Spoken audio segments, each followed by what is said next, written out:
أعوذ بالله من الشيطان الرجيم. بسم الله الرحمن الرحيم.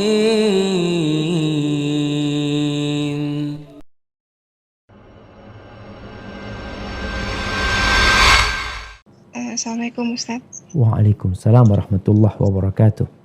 Naam, tafadhali. Ana punya 2 pertanyaan nih Ustaz. Yang satu ini pertanyaan titipan. Jadi gini Ustaz, ada seorang ummahat yang dia ini sekarang lagi kebingungan harus berbuat apa dan dia minta solusi Ustaz. Jadi gini, dia itu menikah baru sekitar 2 tahun lebih ya Ustaz ya, sekitar 2 tahun setengah.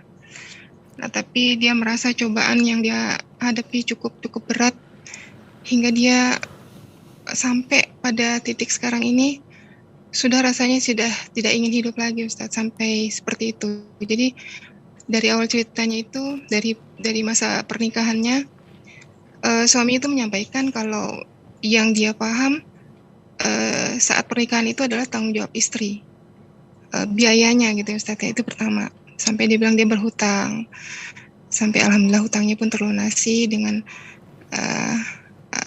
pemberian orang-orang yang datang saat mereka datang di undangan. Setelah menjalani berapa lama kehidupannya itu, yang dialami ini seperti ini Ustadz.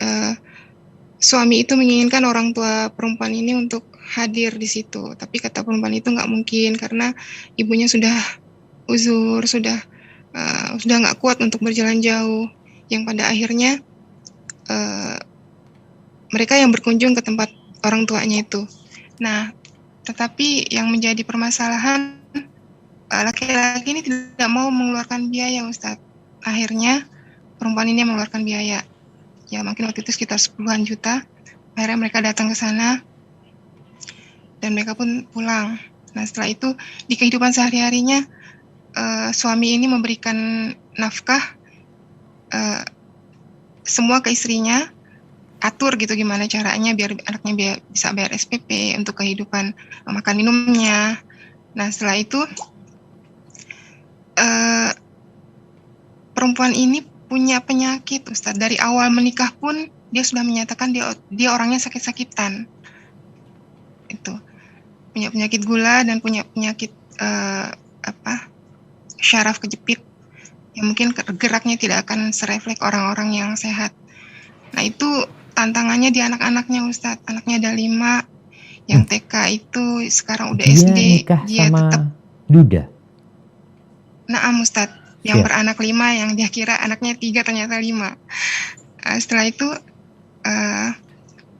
dia urus dengan sebaik-baiknya, dari memberi makan segala macam kebutuhan anak itu. Dan yang besar-besarnya ini yang agak masalah ya Ustadz ya, di kamar keluar hanya untuk makan, setelah itu masuk lagi.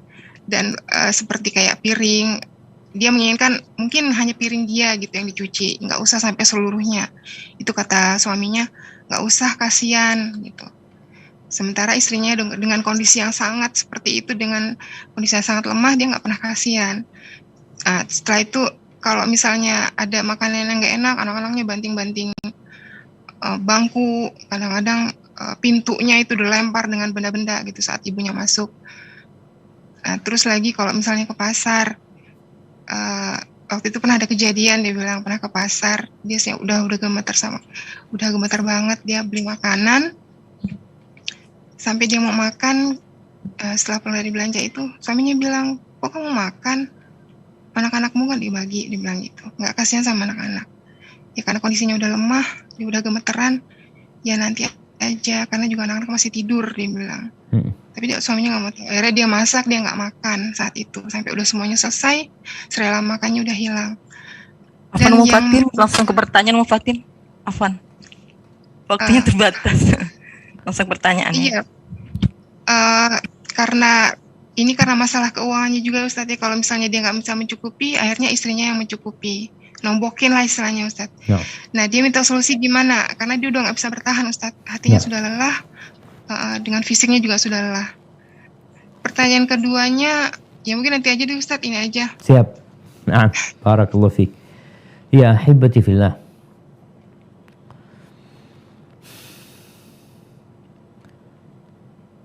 Makanya orang kalau mau menikah itu, kenapa disuruh cari tahu pasangan hidupnya? Agar tidak terjadi yang seperti ini. Menikah dengan seorang duda, dengan punya anak, yang tadi dikatakan 5 umpamanya, ya resikonya seperti yang disebutkan tadi.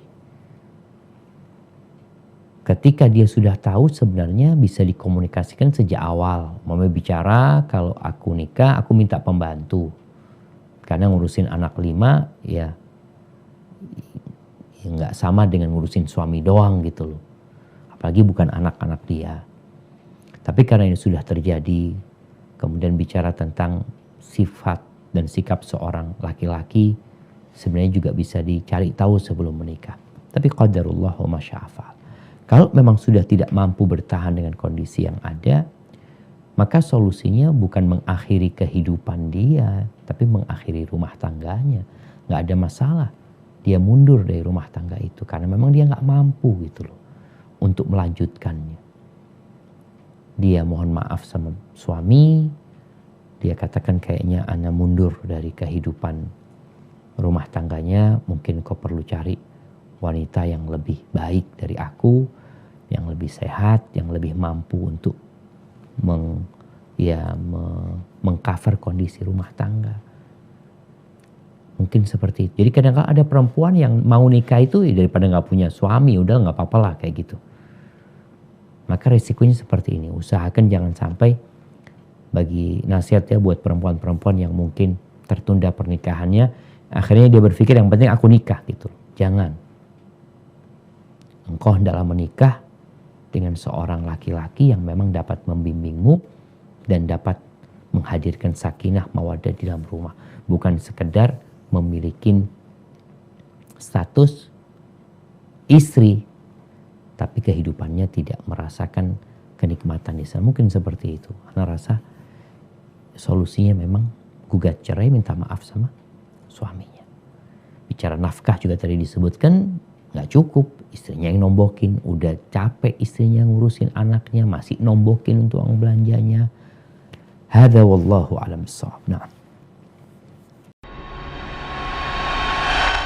A'udzu billahi minasy syaithanir rajim.